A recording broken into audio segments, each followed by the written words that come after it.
Hey, what's up, warriors? Just thought I'd make a quick video before I headed out to the gym. It's Monday evening. And you're probably wondering why the video is called Broken Arrow.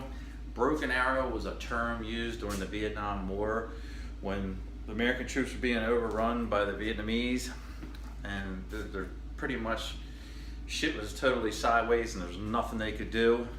They would make a call on the radio and say broken arrow, you know, at our position, and that would mean that the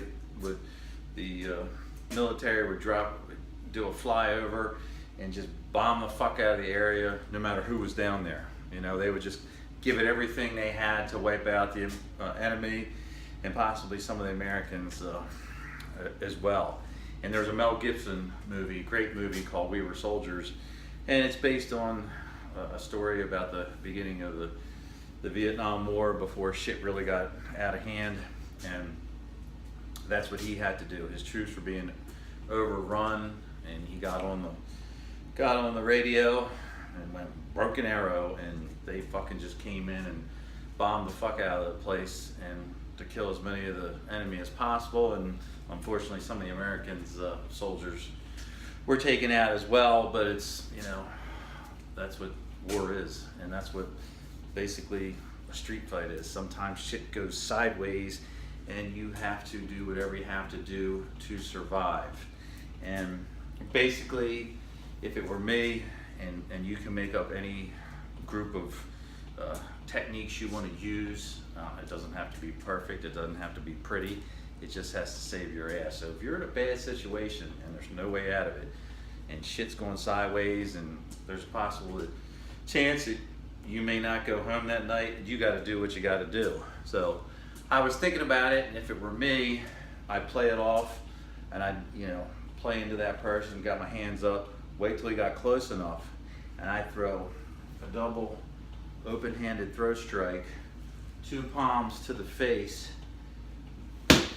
double ear pop, and then I would rip his motherfucking eyes out, man. I would dig in as far as I could and just pull the eyeballs out with my thumb.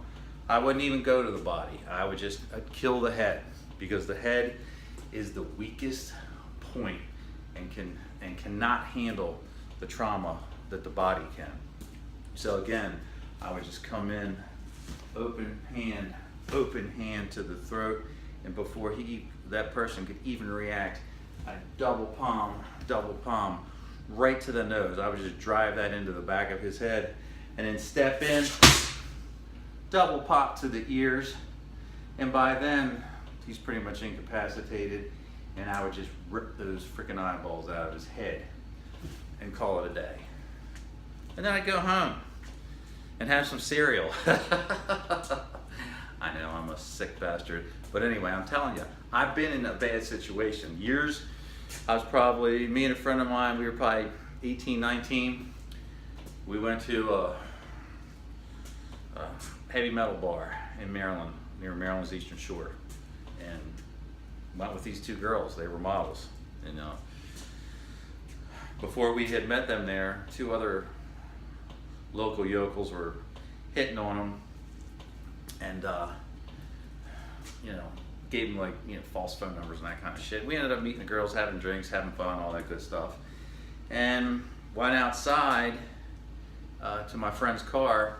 The girls came out with us. We were getting ready to head home for the night, and all of a sudden there's like 7 or 8 dudes by the car right next to us, and I'm trying to listen to the conversation, and I'm hearing them talking about kicking our asses. I looked at my friend, I said, Joe, we got to go, man. We got to get the fuck out of here. And he didn't know what was going on. He's like, no, man, I'm talking to these girls. And I'm like, dude, we need to go. And we got in the truck, and all of a sudden these guys surround the truck, and my friend Joey, he's a cool dude but couldn't fight his way out of a wet paper bag. He was the driver, and we were in a pickup truck, and all of a sudden this dude's like questioning him about why he's talking to these girls, and we're like, we came here to meet them, and these guys, you know, between the 8 of them, they had probably 2 brain cells to rub together, and all of a sudden Joey gets popped in the temple, drops the keys on the floor. Dude reaches in the car, grabs me by the throat, pushes me back against the thing and said, you guys are gonna die tonight. And literally, there was nothing we could do. We were freaking done.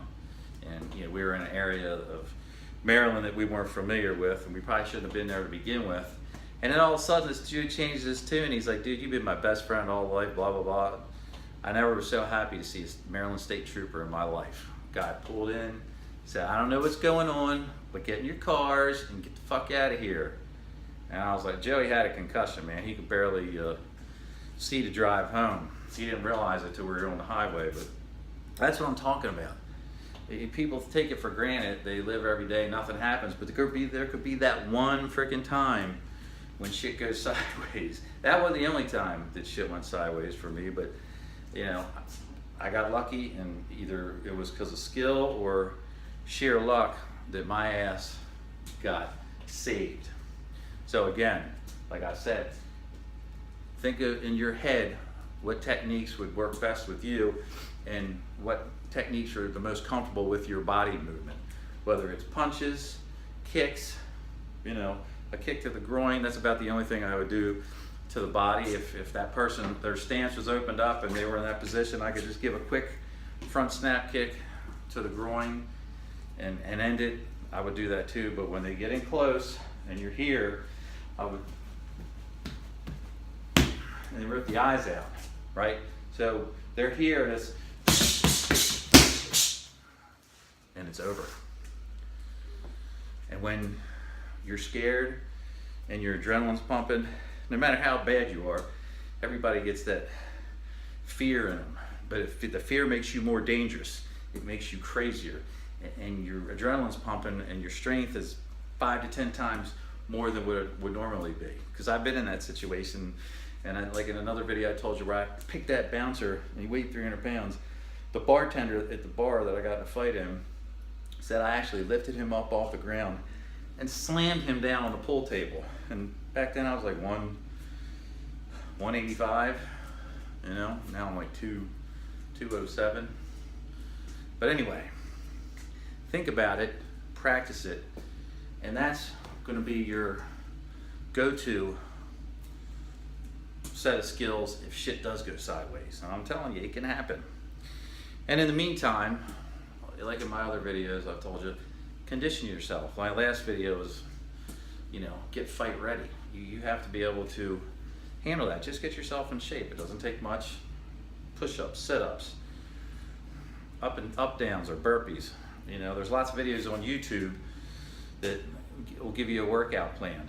You know, I'll probably do one that's pretty simple at some point in time, maybe, you know, right at the gym, or I've got plenty of equipment here where I can show you different things to do. But you know, if you don't you know, belong to a gym or want to go to a gym, or you don't feel confident enough yet, just go to Walmart, get some dumbbells, get some bands, get a heavy bag, some bag gloves. I mean, you can find everything, like I told you before, everything I have here is secondhand. I bought it used because it's a lot cheaper to do it that way. We ain't rich. And that'll help you get started. And once you get in shape and get stronger, your skill gets better, your hands get faster, your strikes get harder, you feel less pain, and you feel better every day. I can tell you for myself, now I'm 56 years old, I'm so hyper, I got so much energy every day. I'm up at 5:30, and I don't go to bed till like 10:30. So anyway, practice that, figure out what works best for you, and just continue to do it. You don't need 1,000 techniques, you only need the techniques that work. Anyway, have a great evening.